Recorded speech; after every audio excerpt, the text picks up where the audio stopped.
Hello, everyone, and welcome to TBR's webinar, Who Will Take Advantage of the Coming Spike in Management Consulting? Insights from TBR's Management Consulting Benchmark. I'm Justin Surgeon, and I'm hosting today's webinar. Strategy consulting endured a substantial shakeup in early 2014 when PwC acquired Booz and Company, and the market for consulting services appears poised to spike in 2015. Over the next hour, we'll discuss which management consulting vendors have positioned themselves best through acquisitions, alliances, key hires, and industry specializations, and why our research indicates the Big Four will keep growing faster than their competitors, that the underlying market shifts favor Accenture and IBM. Before I pass this over to Patrick and the team, there are a few housekeeping items I'd like to cover. First, we will be recording today's session and posting it on our YouTube site, TBRI channel. We encourage you to visit our channel to watch this presentation or any of the others we've posted. Second, we'd like to hear your opinions and thoughts on the material we're presenting. Please send any questions or comments to the Q&A or chat function. We will address them at the end of the presentation. Or if you'd like to set up a client inquiry for more detailed discussion, please reach out directly to any one of us at the end of the webinar to set up that discussion. Third, we will send out the slides to everyone registered for today's webcast within 24 hours of the conclusion of the webinar. You can also find the slides, as well as our thought leadership pieces, other webinars, and commentaries on our SlideShare at www.slideshare.net/TBR_market_insight. Now let me introduce the analysts. The team is led by Patrick Heffernan, Practice Manager and Principal Analyst in TBR's Professional Services practice. Patrick directs the practice's syndicated portfolio and cultivates and manages projects on topics ranging from management consulting to firms' financial advisory services to emerging technologies. Patrick's responsibilities tap his expertise in competitive intelligence, strategy, and global political economic impacts on business cycles and consulting vendors. He's joined by Ramunas, Svarcas, a principal analyst in TBR's professional services practice, who is focused on analysis of professional services companies, their strategies, processes, profitability, and operational dynamics in the ever-changing services industry. Ramunas is the lead analyst responsible for coverage of Deloitte, Bain, Cisco, Unisys, and HCL Technologies. The team will also be joined by analyst Hristov, who provides analysis and evaluates financial performance and strategic investments of the companies in the professional services market, including Accenture, Deloitte Consulting, Infosys, and TCS. In addition to his contribution to the quarterly benchmarking activities, Boz serves as lead on TBR's semi-annual Global Delivery Market Landscape and co-authors TBR's quarterly Healthcare IT Services Benchmark. Analyst Artigliere manages syndicated research processes, project planning, and a semi-annual publication of the Management Consulting Benchmark. During her time at TBR, Stephanie has led syndicated coverage on Accenture and contributed to syndicated coverage of firms such as Atos, Capgemini, IBM, and T-Systems. Finally, let me introduce Kevin Collupy, a research analyst whose coverage includes Atos, CGI, Cisco Services, Dell Services, Fujitsu, IBM Global Services, Vantech, and Wipro. Kevin also contributes to quarterly benchmarks that compare the industry's top performers. He provides analysis and insight for TBR's IT Services Vendor Benchmark, Management Consulting Benchmark, Business Intelligence Services Vendor Benchmark, and Global Delivery Benchmark. And with that, let me hand this over to Patrick. Great, thank you, Justin. So our Management Consulting Benchmark, what we're going to cover today is our analysis around 15 leading companies in management consulting. And TBR takes a vendor-specific approach to research. We look at financial performance through a business model lens, and we build our benchmarks and our understanding of the marketplace based on what the key vendors are doing. So we're going to cover the highlights of this benchmark today. And as you can see from the slide here, these benchmarks, this one and the other ones that we produce at TBR, are often the starting point for deeper analytical dives into issues and competitors that our clients care about the most.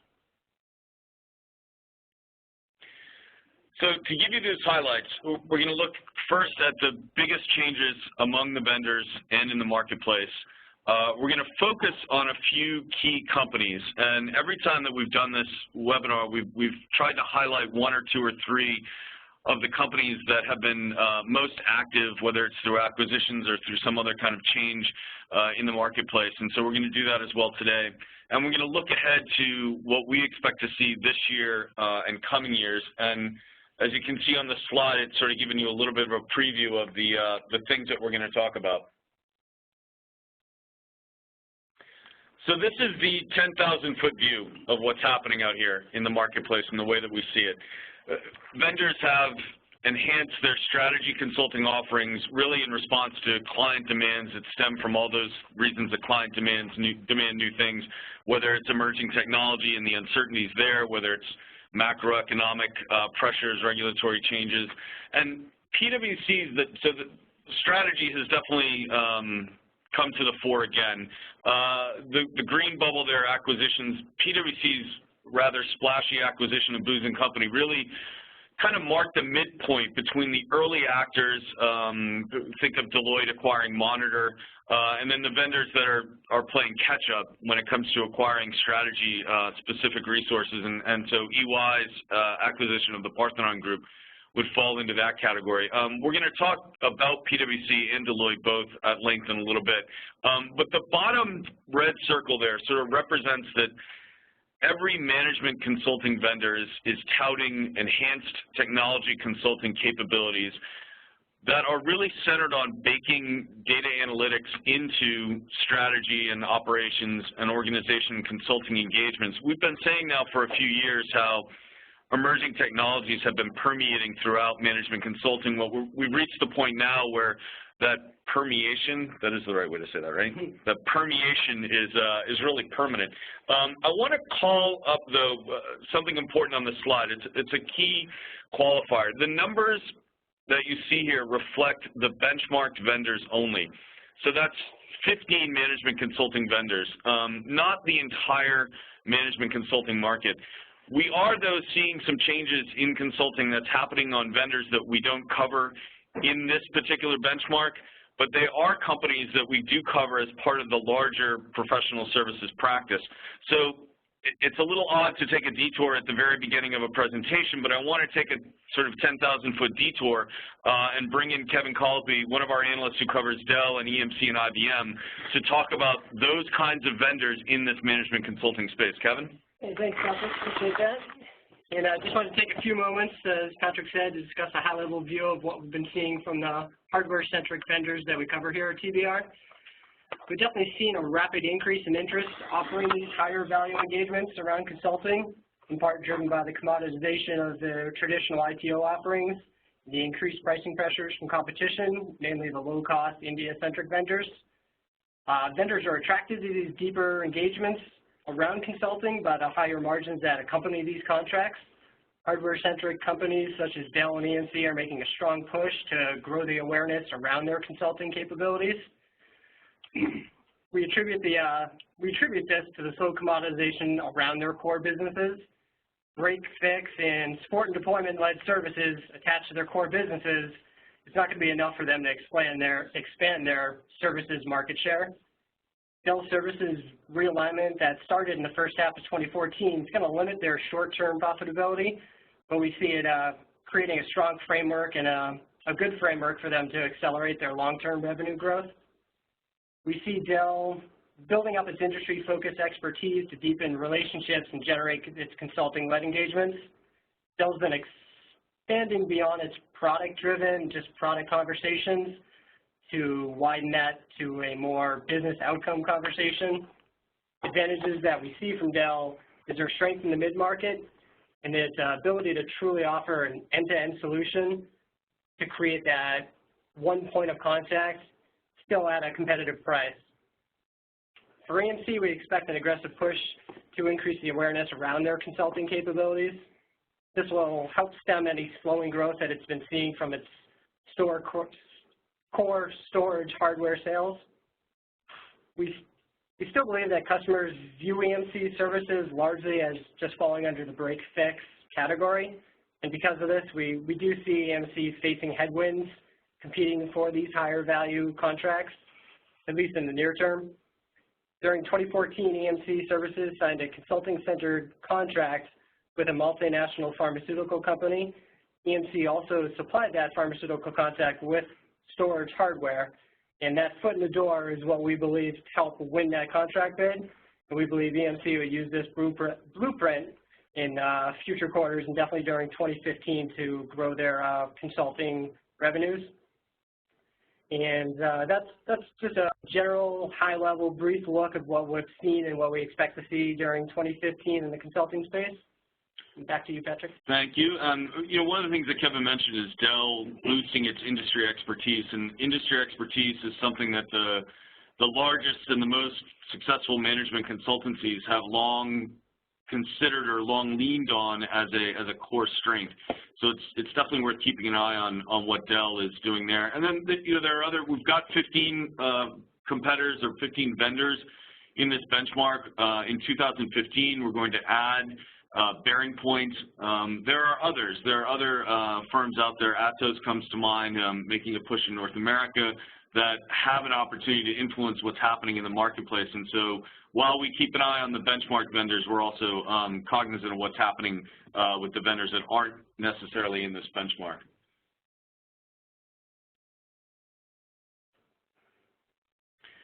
So I promised we would talk about PwC, and we'll focus on them now as their acquisition of Booz and Company, as I mentioned, truly shook up the market. And it really definitively marked a switch in the trend that we saw from technology-centric acquisitions to really strategy-centric ones. So I'll turn now to Stephanie for more on PwC. Thank you. So in 2013, prior to the Booz and Company acquisition, PwC ranked number 4 in overall management consulting revenues in our benchmark, falling right behind Deloitte, KPMG, and McKinsey.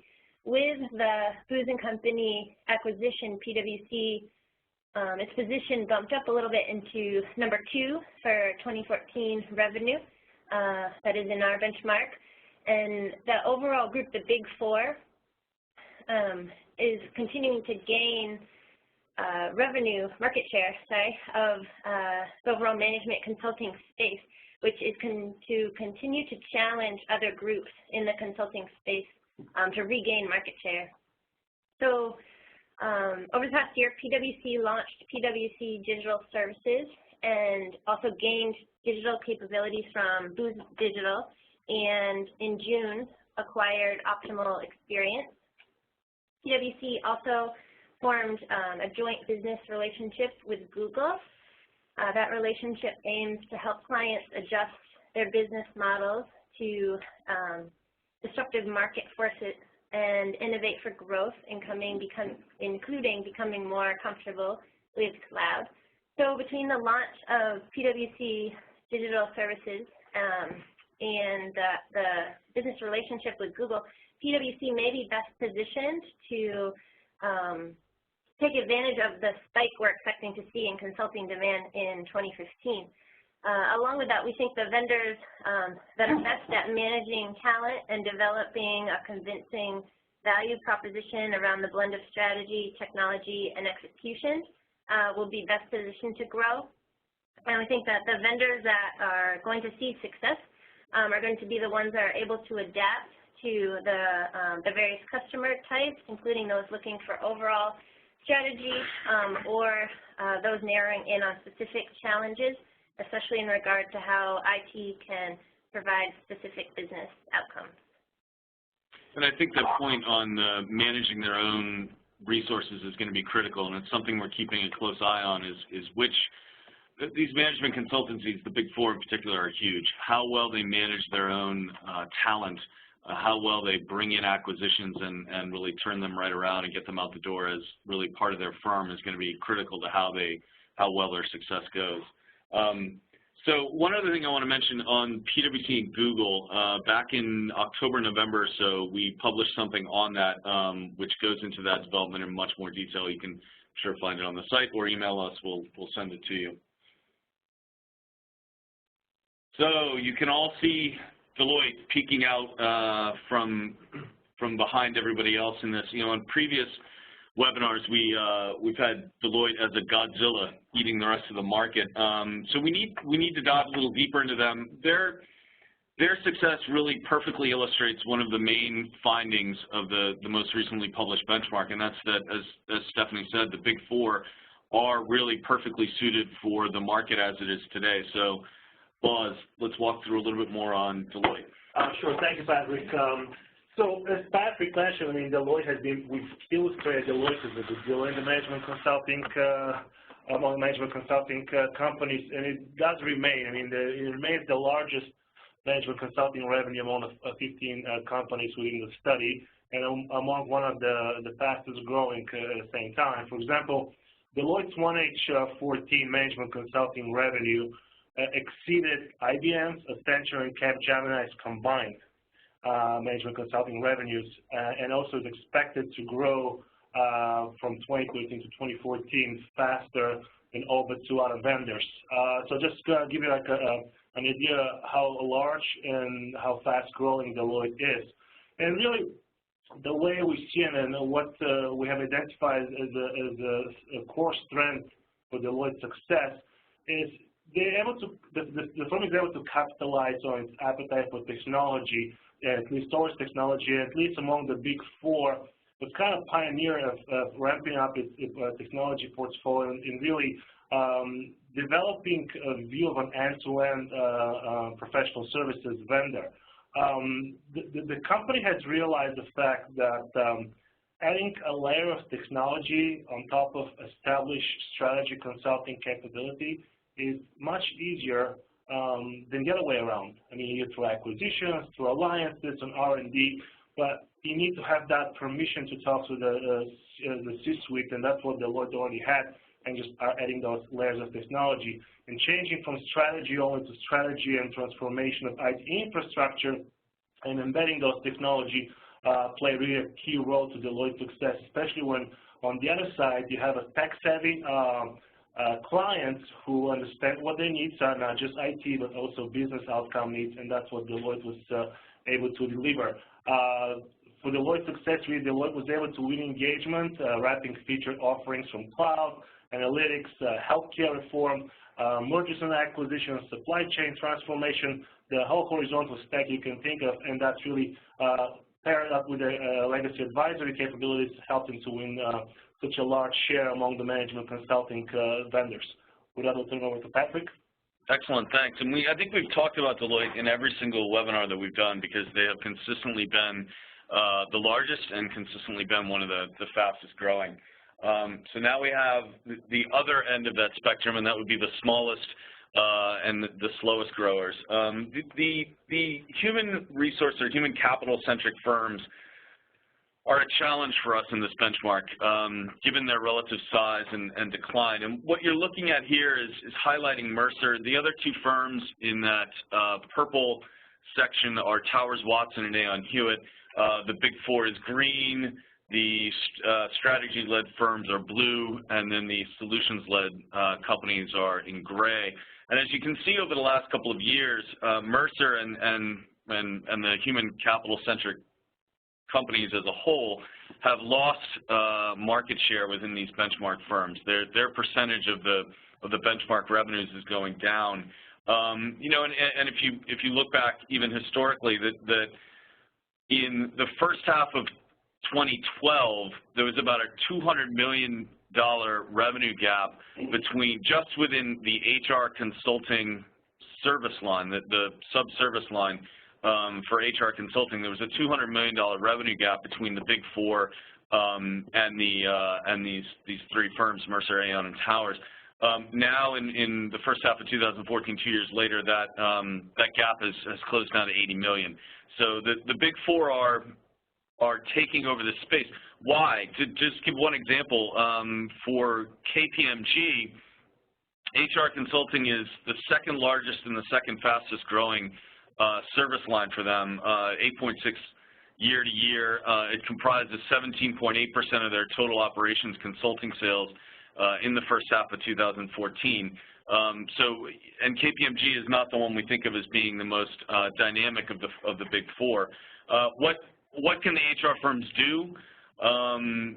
A more solutions-led approach could help Mercer. It could drive new opportunities. The company has consistently upgraded its talent impact platform.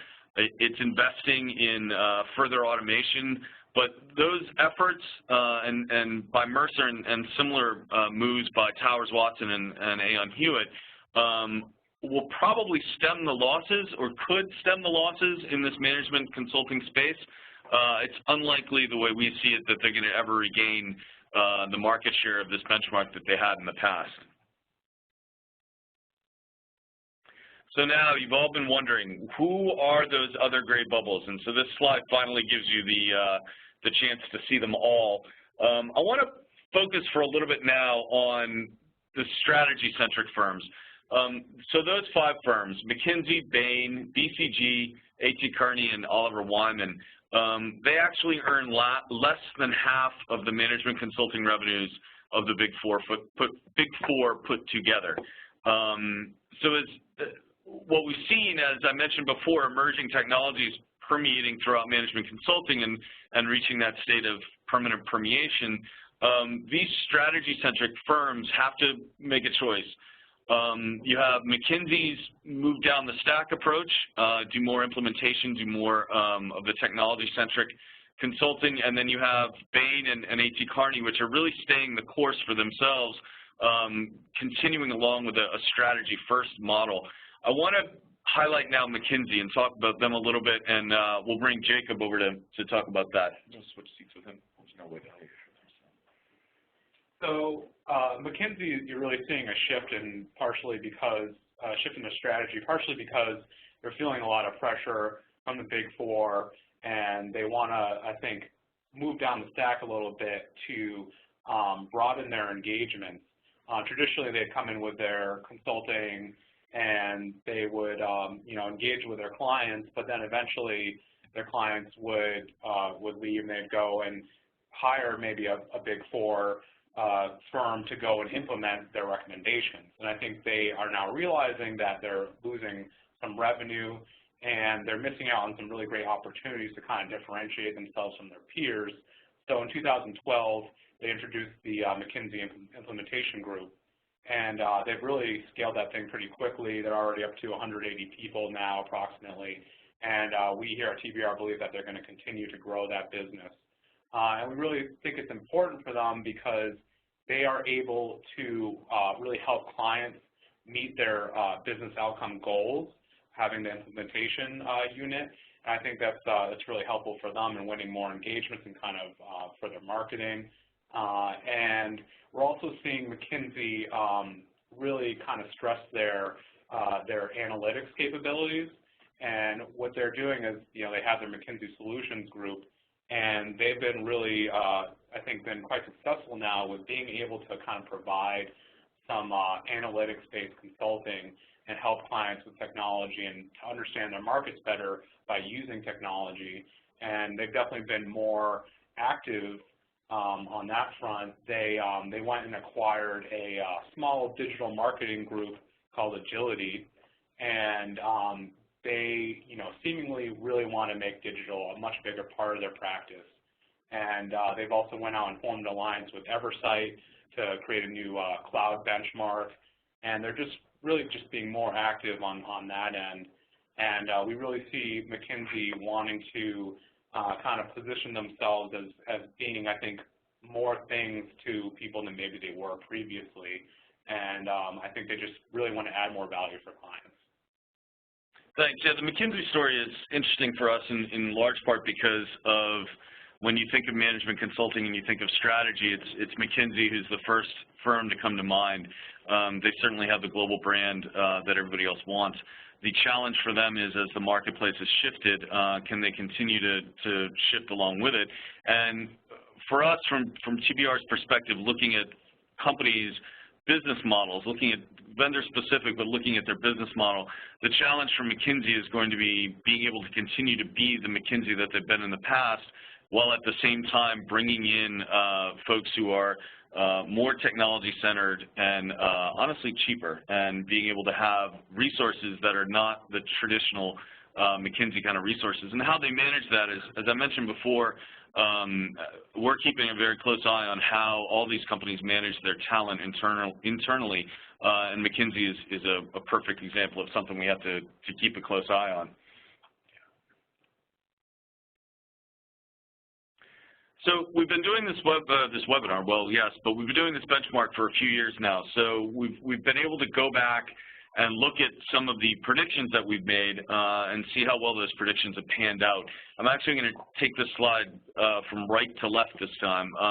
We saw a growth in niche offerings coming along, particularly based on the pressures that were coming from the Big Four, who, as Boz mentioned, Deloitte's ability to really transform itself into an end-to-end services provider, forced a lot of the other companies to find avenues that they could go down. This Oliver Wyman example is a perfect illustration of that prediction coming through. Yes, of course, we cherry pick which predictions we're going to look at and review later on, so that's why we're batting 1,000 on these, at least in terms of the webinar presentation. On the left, we expected APAC revenues to recover, and for the most part they did. And I'm actually going to have Stephanie talk a little bit about what went on in APAC to bring us to that. Stephanie? Sure. So we have been following digital, particularly in Australia, New Zealand too. But Deloitte in 2012 launched Deloitte Digital in Australia and is continuing to expand that business there. We've also seen PwC, as I mentioned earlier, recently acquired Optimal Experience that was New Zealand-based. And also recently, BCG made an acquisition. BCG Digital Ventures, which is a subsidiary, purchased Australia-based S&C. That was in July. And then about a year ago, just over a year ago now, Accenture launched Accenture Digital worldwide, but focusing on Australia, they recently closed the acquisition of Reactive Media. So we've seen a lot of investment in more digital marketing services in Australia, and we really think that the takeaway here is that Australia is being used as a test bed for digital, and these vendors are going to scale up their capabilities and be able to deploy their offerings to global clients with presence in APAC and the U.S. So that's something that we're going to continue to keep an eye on in 2015.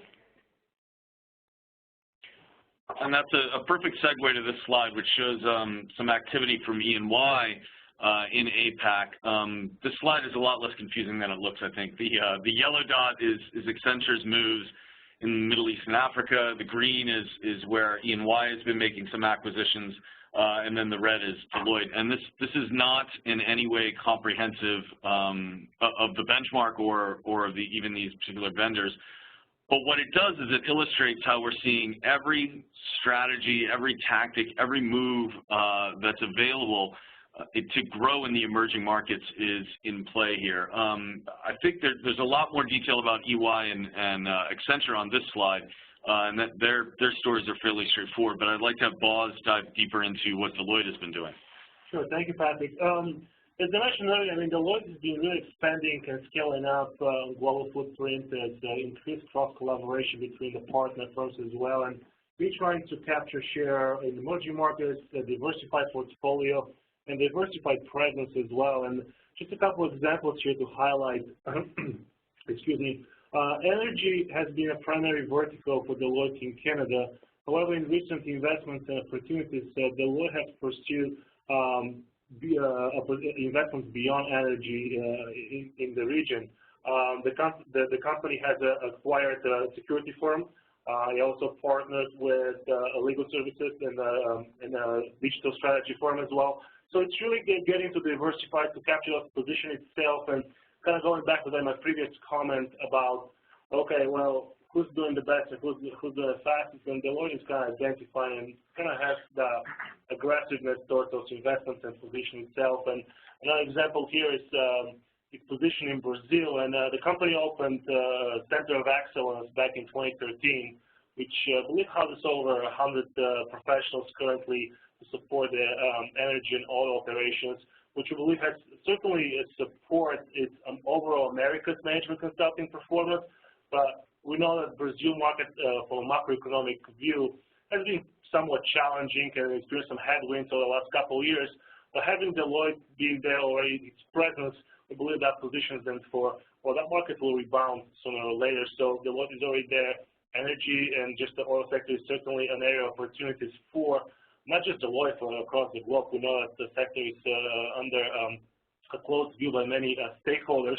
So those are the types of investments that Deloitte pursues and trying to identify those opportunities ahead of the competitors, which makes them also successful.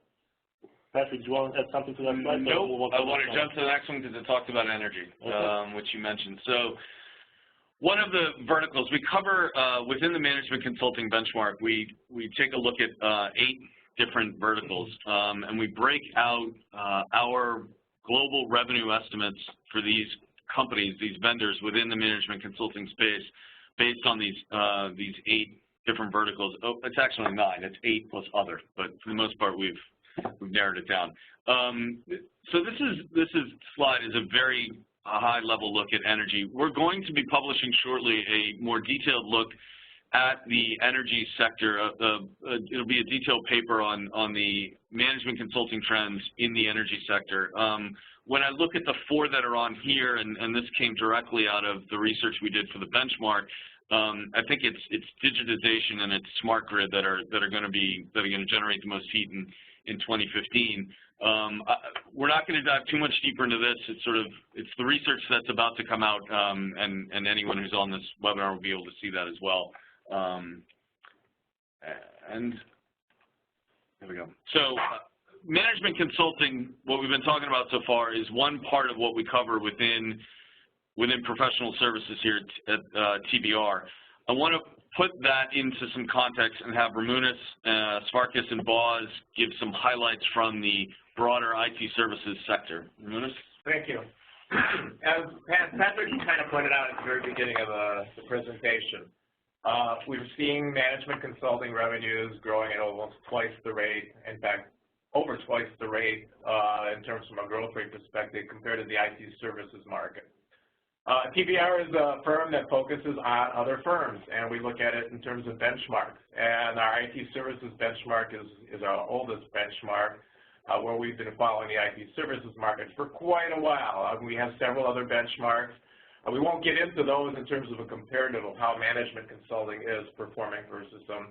But you know, it's an interesting stark contrast. IT services in general, as you know, after the first onslaught of cloud and a huge bump up after everybody was coming out of the recessions, certainly saw improvement, and we've seen some definite changes here.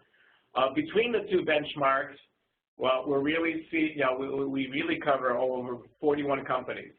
There's 4 that cross over between our management consulting and our IT services benchmark. So we've got a pretty large group of firms here. We will also talk about one of the other benchmarks on another slide coming up right now, our BI and Analytics benchmark, which covers another quite large group of companies. And again, there's only a few overlaps. So we know that within the IT services space, there are a couple growth areas. But in general, they have not yet materialized. You know, yes, we've heard all about cloud growing at double-digit rates. And guess what? Management consulting is piggybacking off of that and providing a lot of guidance in terms of what's happening, especially in the governance sectors, looking at risk, assessing that, figuring out what company strategies are doing. However, IT services itself is hurting. Thank you. Yes, and just to give you a little more color around that hurting and kind of shed some color on the numbers of the IT services revenue growth and what we believe is happening in the market. For the same period that we're currently reviewing for the management consulting benchmark, for the same period at the end of 2Q14, the average trailing 12 months for IT services revenue grew 1.2% year to year, which was slightly higher than the 1.1 a year ago in 1Q14. but again, lower than 2.7 from a year ago in 2Q13. And like Ramunas mentioned, management consulting has been growing at a double and higher rate than IT services. What we see is really vendors are using all the previous investments we already mentioned, from partnerships, acquisitions, R&D, to differentiate in the space. But commoditization of traditional IT services, business cloud adoption, smaller deal sizes, pricing pressure, and really cautious client spend on transformational projects continue to hinder that revenue growth, and that's kind of across the IT services landscape. We are looking into the 2H14 timestamp, and I recently published a 3Q14 IT services benchmark. We saw marginal improvement, and average trailing 12 months IT services revenue grew 1.5% year to year. The one in 2Q14 was 1.2, so we saw this 30 basis points quarter-over-quarter. Again, we see a bottoming out. That's our prediction for by the end of 2014 and 2015, bottoming out IT services revenue growth. However, remaining in the low single digits. As Ramunas mentioned earlier, there's some pockets of opportunities such as cloud and BI and analytics services. But again, the overall landscape, IT services landscape will continue to remain the low single digits. But I can let Patrick share some more color around that BI services here. So business intelligence and analytics services is one of the other benchmarks that we do at TBR in the professional services practice. And you can see why I like this particular graphic so much, because IBM clearly dominates this space. We've published a couple of benchmarks now covering this. IBM is in a category of its own for a lot of reasons. The biggest one being that they have the most complete, really truly end-to-end offerings across business intelligence services. They've also got a legacy of being in the space probably longer than anybody else. And they have been successfully transitioning how they roll out their services and how they approach the market over the last couple of years. So in addition to, so just to clarify, our research around business intelligence includes a benchmark very similar to the management consulting benchmark, which is vendor-focused. We also do customer studies. We do topical reports. The last one was on predictive analytics. Do we know what the next one's on? No, we don't. Okay. And in addition, we do a benchmark around healthcare IT services. We do a public sector IT services benchmark. And then we do a global delivery and automation benchmark, and then digital marketing services and advertising technology benchmarks. So I'll turn it now to Ramunas to walk through some of the things that we're going to be looking at in 2015 as we do our research. So, we've covered a lot of ground on management consulting.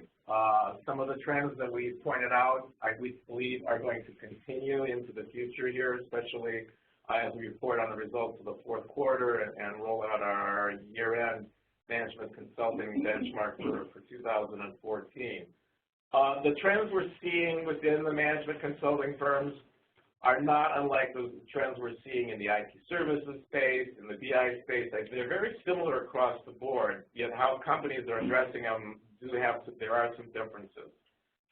Coming up in the next, for the next edition, we're certainly going to be continuing to focus on, how firms are using consulting and trying to figure out how they can gain more revenue through the use of consulting and management consulting specifically.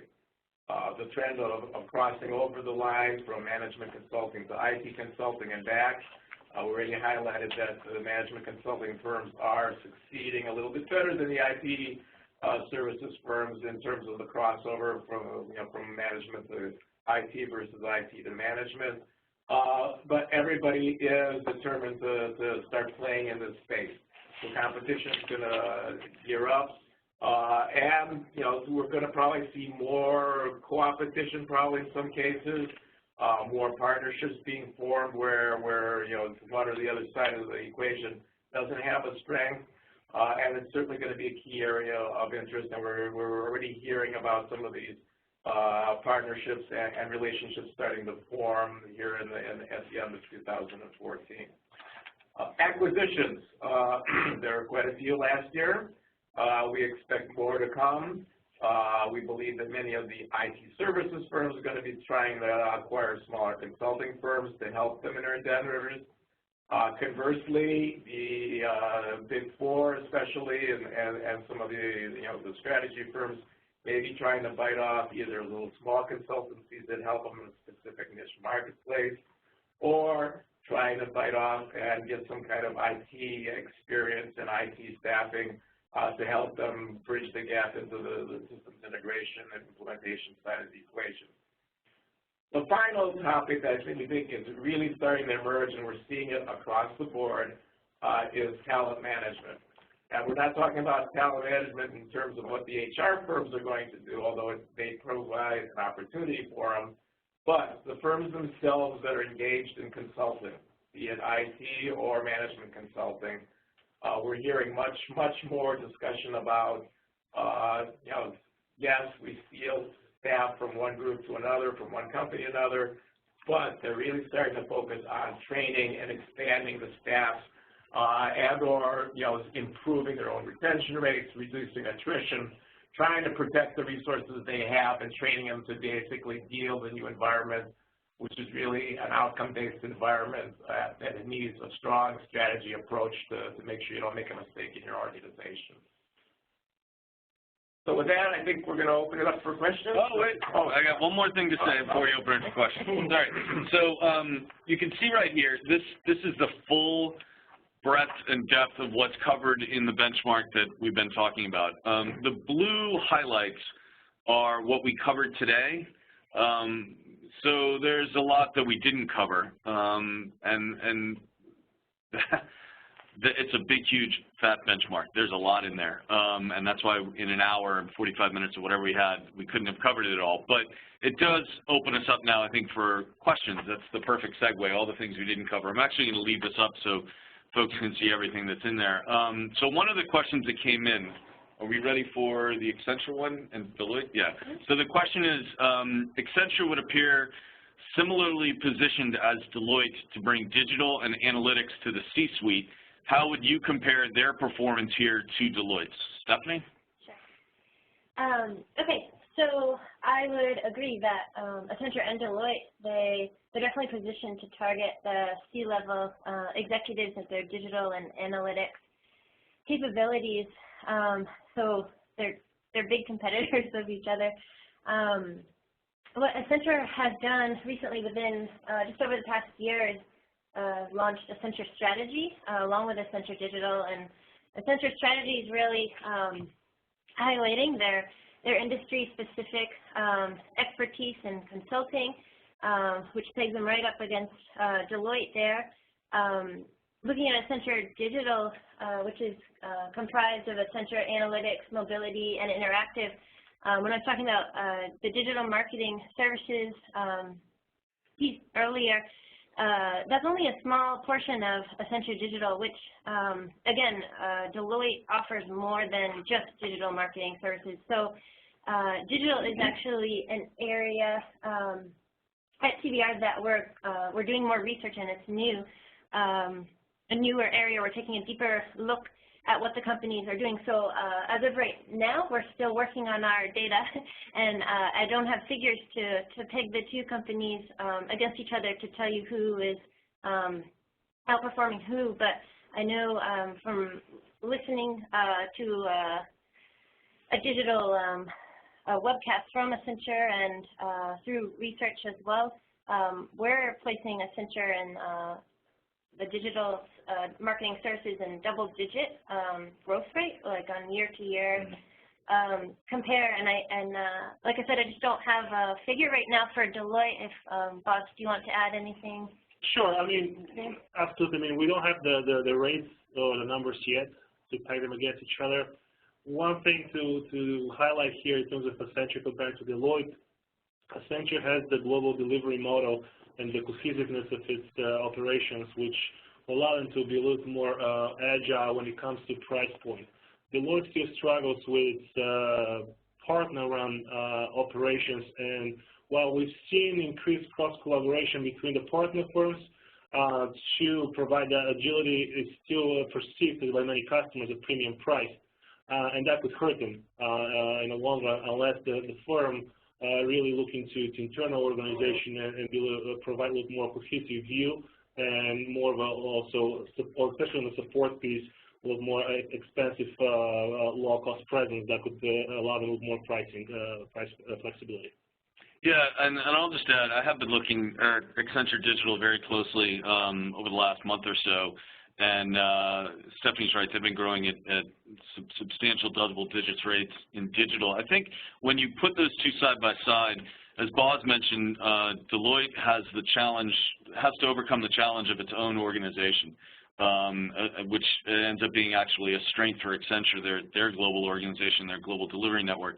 Accenture needs to overcome the challenge of perhaps not having the same permission in the C-suite that Deloitte does when it comes to that high-end strategy consulting, and increasingly we've seen how it's the strategy engagements that lead to everything else. Even within digital marketing services, digital strategy is a natural lead-in for Accenture. So if you had to say that Accenture's weakness is there and Deloitte's weakness is global, which one is easier to overcome?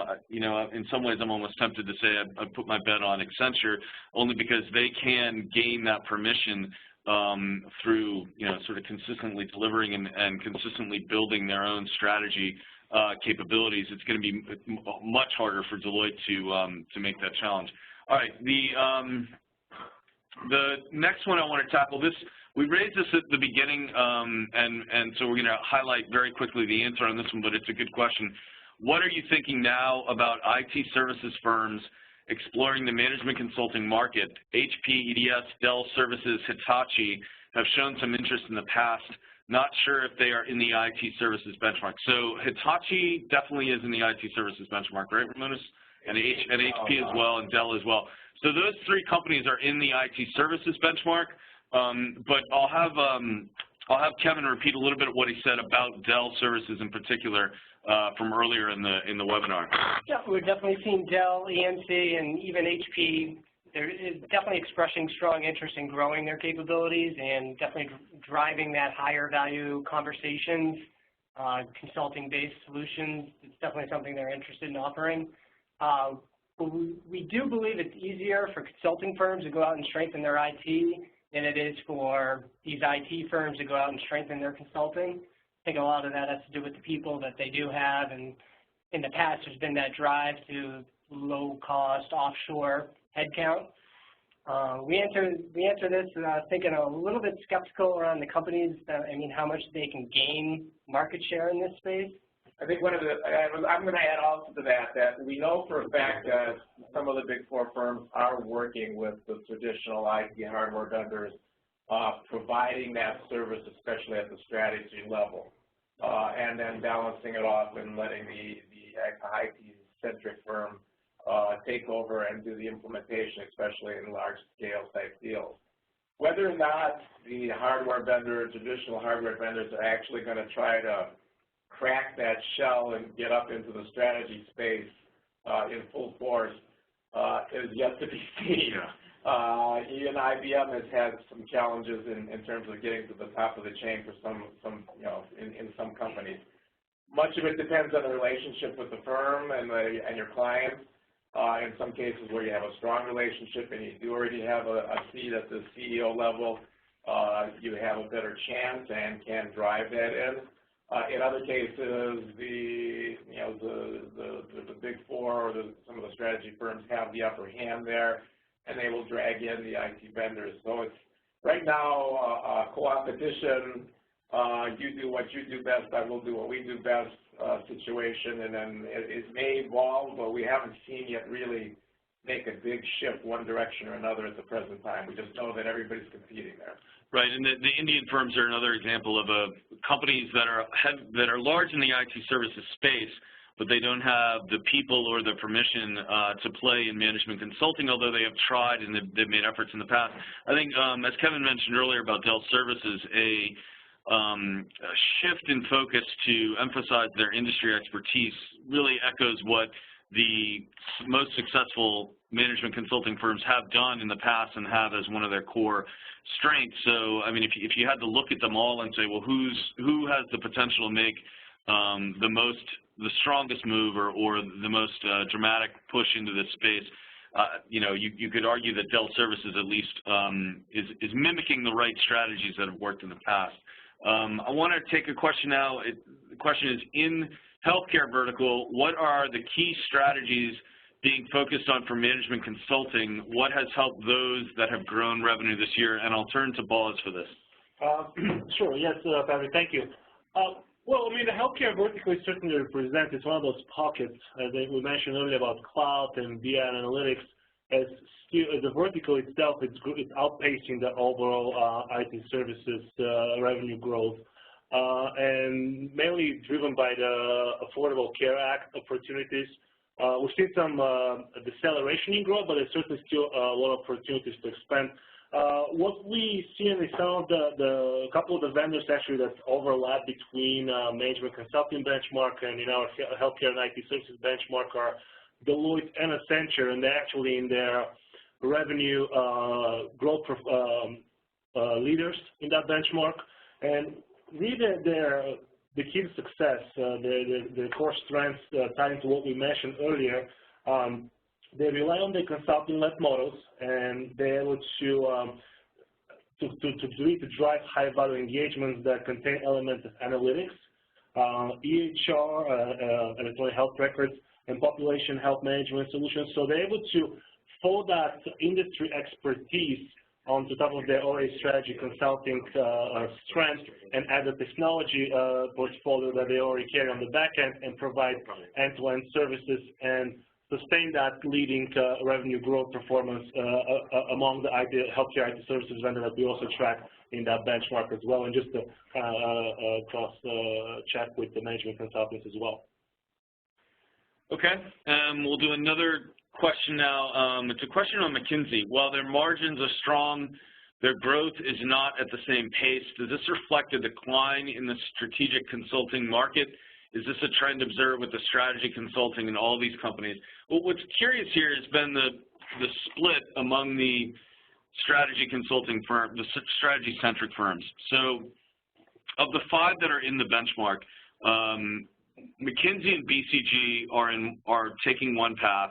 ATK and Oliver Wyman and Bain are going down a different road. And we heard from Jacob on McKinsey. BCG is following a similar tactic of they launched BCG Digital. There's been a push there to be able to provide something like implementation. I don't want to say it's all the way down that road because it isn't. But they're doing more technology consulting than they have in the past. In contrast, when you look at A.T. Kearney and Oliver Wyman and Bain, they're taking a very different approach and staying within their core of strategy consulting. They're not chasing the implementation dollars that are, you know, both cheaper dollars or less high value dollars, although they're certainly there on the table. Instead, they've managed to find niche offerings that really continue to play. We mentioned Oliver Wyman earlier and OW Labs and what else they're doing there. I think it's important to say that the strategy consulting as a service line has not declined, and I don't think it's going to decline anytime in the near future. The way both IBM and Accenture have reorganized to emphasize strategy consulting, the acquisitions of Monitor, Booz, and Parthenon Group, I think, are examples of where heavy bets are being made on strategy consulting. I don't see it declining, and we've made this prediction last fall, and we're sort of sticking with it at the moment. We think there's going to be a spike in demand for strategy, or for management consulting overall, strategy consulting in particular. We're seeing it quite heavily in digital, where everyone knows they need to do something in digital, nobody knows quite what, and strategy consulting there, whether it's specifically tied to digital or it's a larger part of the digital transformation for different companies, is pushing demand in the market. Boz mentioned and Ramunas talked about IT services generally being flat and bottoming out in 2014. I think a part of that growth is going to be where we see the strategy consulting engagements that will pull through digital transformation, shift to the cloud, any other, sorry? BI and analytics. BI, right, business intelligence and analytics playing as well. Did you have anything else, Ramunas, on the strategy firms you wanted to say? I think the opportunities are there. I think from a growth perspective, strategy is going to continue to grow. Is it going to be as fast or as slow? That's a good question. I think it's not going to disappear. I think there's going to be segmentation in the marketplace. The three firms that Patrick mentioned are probably going to continue to stay profit-focused first over growth-focused. But I think McKinsey and companies that are shifting into the digital marketplace are really looking at it the growth side of the equation almost more than the profit side. And that's not unlike any of the industries we covered, any other benchmarks. We have segments of firms that are pursuing slightly different strategies with different intents in mind, and I think that's going to be true here in the management consulting space as well. So we've got just enough time to squeeze in one last question, and it's, here it goes. You guys mentioned how the Big Four are pushing more into management consulting with acquisitions, trying to build end-to-end capabilities. Do you see any competitive advantage for them in having tax and other compliance services in the consulting space? I'll let Boz take the first stab at that. Sure. I mean, tax and other compliance services are certainly areas of opportunity, especially for legacy companies in the Big Four. Have that legacy practices, tax, audit, risk and compliance.